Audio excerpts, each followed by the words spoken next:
Assalamualaikum warahmatullahi wabarakatuh. Di sini saya akan menjelaskan tentang apa tujuan hukum itu. Penjelasan tujuan hukum. Tujuan hukum adalah landasan mengapa hukum dibuat dan diterapkan. Secara sederhana, hukum hadir untuk menciptakan ketertiban. Hukum memberikan batasan-batasan yang jelas bagi setiap individu dalam masyarakat, sehingga mencegah terjadinya kekacauan dan konflik. Bayangkan saja sebuah kota tanpa rambu lalu lintas. Tentu akan sangat berbahaya, bukan? Hukum berfungsi seperti rambu lalu lintas dalam kehidupan sosial, menjamin keadilan.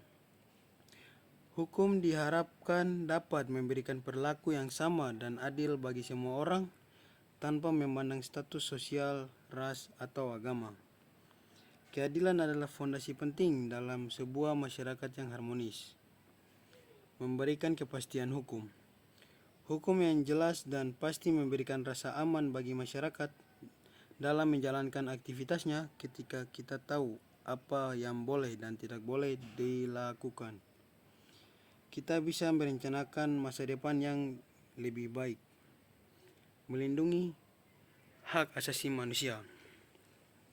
Hukum berfungsi untuk melindungi hak-hak dasar setiap individu, seperti hak hidup, hak kebebasan, dan hak atas milik. Hak-hak ini sangat penting untuk menjaga martabat manusia. Tentang sudut pandang tentang apa itu tujuan hukum. Yang pertama, kita akan membahas tentang sudut pandang etis. Jadi, tujuan hukum dari sudut pandang etis adalah tujuan mencapai keadilan. Hukum dilihat sebagai cerminan dari nilai-nilai moral yang berlaku universal. Artinya, hukum yang baik adalah hukum yang sesuai dengan hati nurani manusia dan memberikan perilaku yang adil bagi semua orang. Dari sudut pandang legalistik. Tujuan hukum dari sudut pandang legalistik pada hukum lebih menekankan pada aspek formal, teknik, dan yuridis dari hukum. Tujuan utama hukum dari sudut pandang ini adalah untuk menciptakan kepastian hukum. Berikutnya dan terakhir adalah sudut pandang dari bagian utilitis. Tujuan hukum dari sudut pandang utilitis berpendapat bahwa tujuan utama hukum adalah untuk memaksimalkan kebahagiaan dan kesejahteraan masyarakat secara keseluruhan. Hukum yang baik adalah hukum yang memberikan manfaat terbesar bagi sebagian besar orang.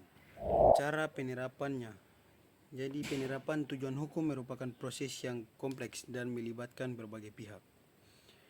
Hukum dari pembuat undang-undang, penegakan hukum hingga masyarakat. Berikutnya adalah beberapa cara umum dalam penerapan tujuan hukum. Yang pertama, yaitu pembuatan undang-undang yang berkualitas. 2. Refleksi nilai-nilai. 3. Jelas dan mudah dipahami. 4. Adaptif. 5. Penegakan hukum yang konsisten. 7. Independen. 8. Akuntabilitas. Dan 9 dan terakhir transparansi. Kita akan masuk dengan kesimpulan. Jadi adanya hukum yang sangat penting bagi kehidupan bermasyarakat. Hukum itu hanya sekadar aturan, tetapi juga merupakan manifestasi dari nilai-nilai luhur yang seperti keadilan, kebenaran, dan kemanusiaan. Hukum hadir untuk memberikan manfaat bagi seluruh anggota masyarakat. Membangun masyarakat yang harmonis. Hukum menjadi perekat bagi masyarakat yang beragam, menciptakan kondisi yang kondusif untuk hidup bersama. Menjamin kesejahteraan. Hukum memberi landasan bagi masyarakat untuk mencapai kesejahteraan secara bersama-sama. Mengembangkan peradaban. Hukum menjadi salah satu faktor penting dalam perkembangan peradaban manusia. Yaitu saran untuk mencapai tujuan hukum yaitu 1. Menegakkan hukum yang konsisten, independen, akuntabilitas, transparansi. 2. Pendidikan hukum yang memadai. Masyarakat, penegakan hukum, evaluasi, dan adaptif. 3. Reformasi berkelanjutan, evaluasi berkala dan adaptif. 4. partisipasi masyarakat, masyarakat sipil, lembaga swadaya masyarakat, dan 5 yaitu keadilan restoratif yang terdiri dari 2 yaitu mediasi dan rehabilitas. Ya, itu saja dari penjelasan saya tentang tujuan hukum itu apa. Sampai ketemu lagi di next video. See you guys.